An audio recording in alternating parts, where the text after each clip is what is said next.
Asalaamu calaykum waraxmatullaahi wabarakaatu asxaabta kusoo dhawaada janalkeena maasha allah intaa maanta waxaan ku hagaajinay jabati brown aan ku hagaajinaynaa ama burka qamadiga aan ku hagaajinaynaa jabati aan ku samaysanayna maasha allah ata marka allah waa bur aad u macaan aad u fiican waaye maasha allah waxaan kusoo shubinay 4 koob bur aan kusoo shubinay 3 qaando sokor aan ku darsanaynaa asxaabeena la socda sidaan u hagaajisanaynaa jabatigeena brownka ah haddana waxaan ku darsanaynaa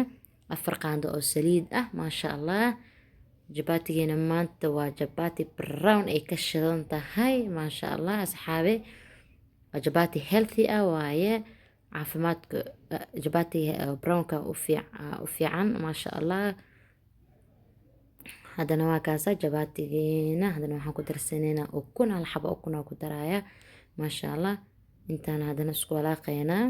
intaa markaan xoogaa isku walaaqano haddana waxaan ku darsanaynaa biyaheena biyo diirana jabatiga hadaa ku qastid jabati aad u fiican oo soft ah oo kugu soo baxaya asxaabta haddana waxaan ku darsanaynaa 1 koob jabati 1 koob oo biyaan ku darsanaynaa biyaha xoogaa isku cajin biyo xoogaa oo nagu yaraaday haddana waxaan ku darsanaynaa 1/2 koob biyo ah aan ku hagaajisanaynaa nala socda koobkan asxaabe koob yar waaye biyo inta qiyaastaada ku hagaajiso adi koob aad u weyn ma ahan asxaabe si fiican oo soo cajinay waa kana waa noo diyaar waa softa maasha allah caadi ma ahan haddana waa fidsanayna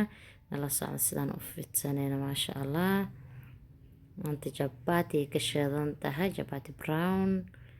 maasha allah waa kana haddana waa noo diyaar haddana waan duwanaynaa jabatigeena wax saliid la dhahay dhan kuma duweyna taawadeena waa ujeedin waa noo dharaay qaleel waaye maasha allah soo noogu soo baxaa nala arka waa ujeedin jabatigeena maasha allah sida quruxda badan noogu soo baxay waa ujeedin asxaabe jabati aan caadi ahayn waaye ila soo tijaabiya maasha allah asxaabta